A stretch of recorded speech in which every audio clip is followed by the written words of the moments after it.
As Philip Hone predicted, the Compromise of 1850 satisfied no one. Northerners were especially upset by the Fugitive Slave Law. Under this law, any person arrested as a runaway slave could be jailed with no right to bail or a jury trial.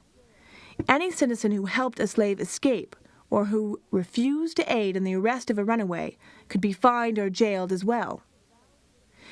The new law was a threat to the thousands of fugitive slaves living in the North. They lived in terror of being arrested and sent back into slavery. Some fled safely into Canada. Others decided to stand and fight.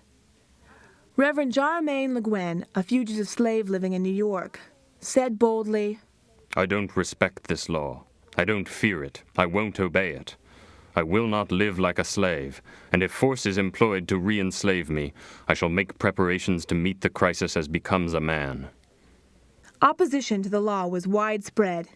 In Boston, abolitionists posted signs like the one you see here, warning African Americans to avoid all contact with officials who might be working with slave catchers. When slave hunters came to Boston, they were hounded by crowds of angry citizens shouting, "Slave hunters! There go the slave hunters!" After a few days of this, most decided to leave. When a shoemaker named Shadrick was jailed as a runaway, Boston blacks set him free and sent him on his way to Canada. The refusal of Northerners to support the fugitive slave law infuriated slaveholders. It also made enforcement of law almost impossible. Of the tens of thousands of fugitives living in the North, only 299 were captured and returned to their owners during the 1850s. This total was fewer than the number of slaves led to freedom by one small woman, Harriet Tubman. On a wintry Sunday morning in 1851, Harriet Beecher Stowe was sitting in a cold New England church. Suddenly she saw a horrifying vision. Stowe raced home and scribbled down what she had seen. Then she gathered her children around her and read what she had written. At the center of Stowe's vision was a saintly slave known as Uncle Tom. Uncle Tom's master, a cruel plantation owner named Simon Legree, could not bear his slave's goodness. In a moment of rage, Legree had the old slave whipped to death. Just before Uncle Tom slipped away from his broken body, he opened his eyes one last time and whispered to Legree, "You poor, miserable critter. There ain't no more you can do. I forgive ye with all my soul." When she had finished reading, Stowe's 12-year-old son cried out, "Oh, Mama, slavery is the cruelest thing in the world." This touching scene soon became part of a novel written by Stowe called Uncle Tom's Cabin. The novel appeared first as a serial in a weekly newspaper. One week, Stowe's readers shared the pain of Uncle Tom's first owner, a kind slaveholder named Colonel Shelby. Unable to pay his debts, Shelby was forced to sell Uncle Tom away from his family. The cruelty of this action drove Shelby's wife to cry out, "This is God's curse on slavery! I was a fool to think I could make anything good out of such a deadly evil." Another week, terrified readers held their breath when the beautiful young slave Eliza decided to risk death rather than be sold away from her son. Chased by slave hunters, Eliza dashed across the ice-choked Ohio River, clutching her child in her arms. Later still, Stowe's readers found themselves weeping as Uncle Tom met his death at the hands of Simon Legree.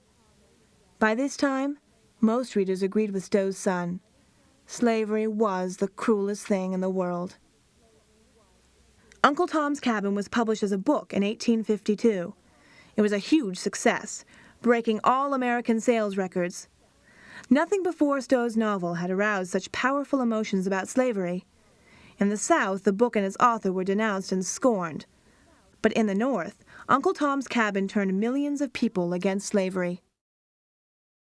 Early in 1854, Senator Stephen Douglas of Illinois introduced a fateful piece of legislation in Congress.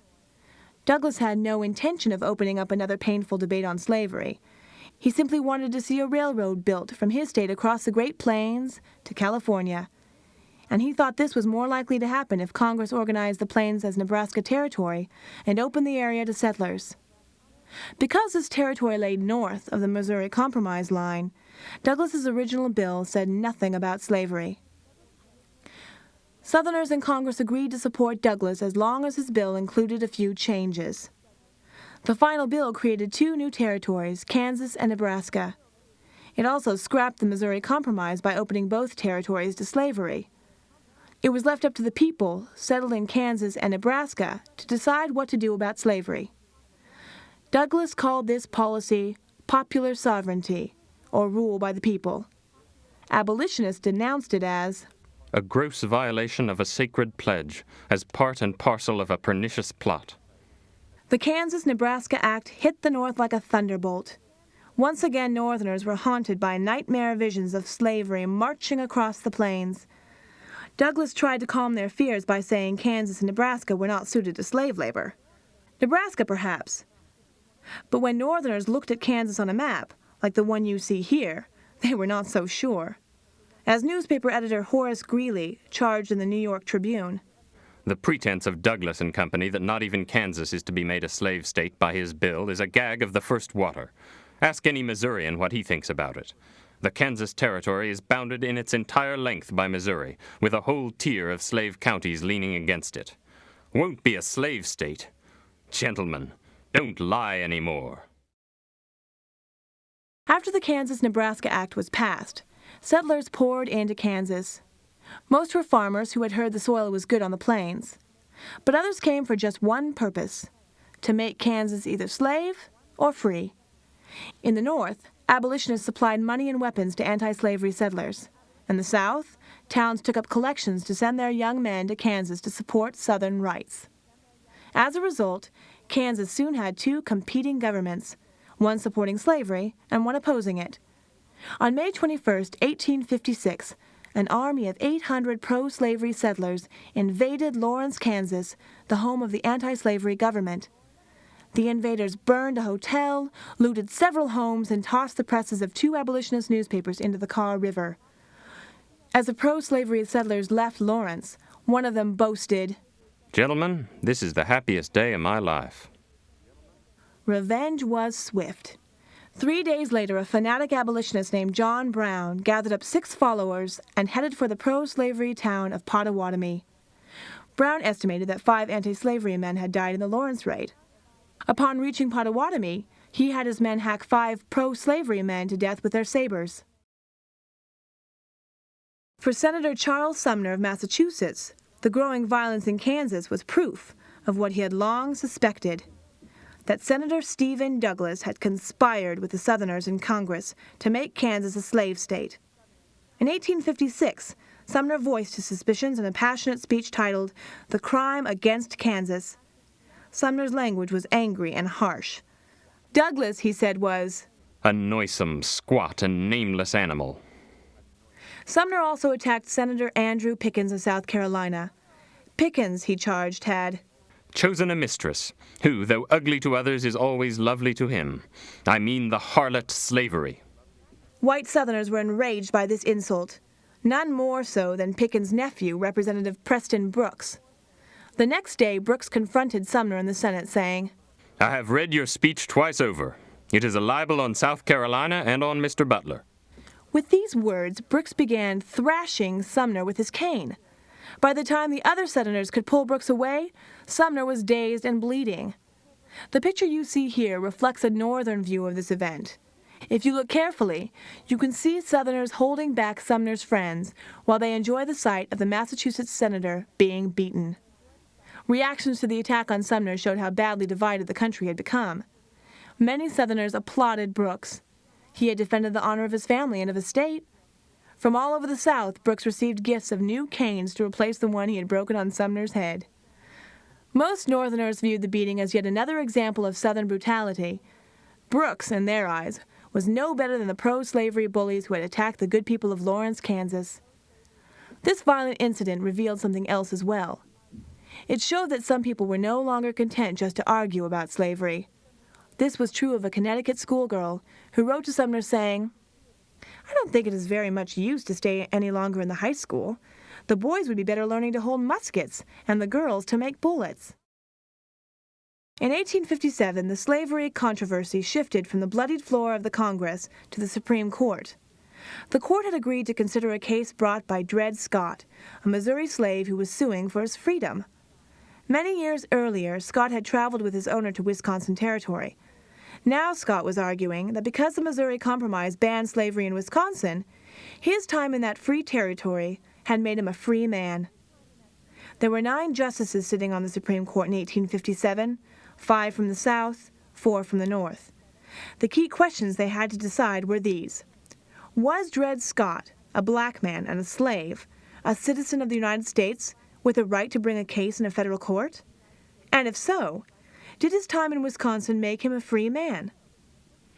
Chief Justice Roger Taney, however, hoped to use his case to settle the controversy over slavery in the territories once and for all. And so he asked the court to consider 2 more questions. Did Congress have the power under the Constitution to make any laws concerning slavery in the territories? And if it did, was the Missouri Compromise a constitutional use of that power? Pause the CD now. On March 6, 1857, Chief Justice Roger Taney delivered the decision of the Supreme Court in the Dred Scott case. The Chief Justice, whose portrait you see here, was nearing his 80th year. As a young Maryland lawyer, Taney had once declared that Slavery is a blot upon our national character, and every lover of freedom hopes that it will be wiped away. Those were not just words to Taney. Soon after that, he had freed his own slaves. Would he now, many observers wondered, free Dred Scott as well? The Chief Justice began by reviewing the facts of Dred Scott's case. Then he dropped the first of 2 judicial bombshells. Scott, Taney ruled, could not sue for his freedom in a federal court because he was not a citizen. Nor could he ever become a citizen. No African American, whether slave or free, could become an American citizen. Next, Taney dropped bombshell number 2. He rejected Scott's argument that his stay in territory where slavery was banned by the Missouri Compromise had made him a free man. The reason was simple. The Missouri Compromise itself was unconstitutional.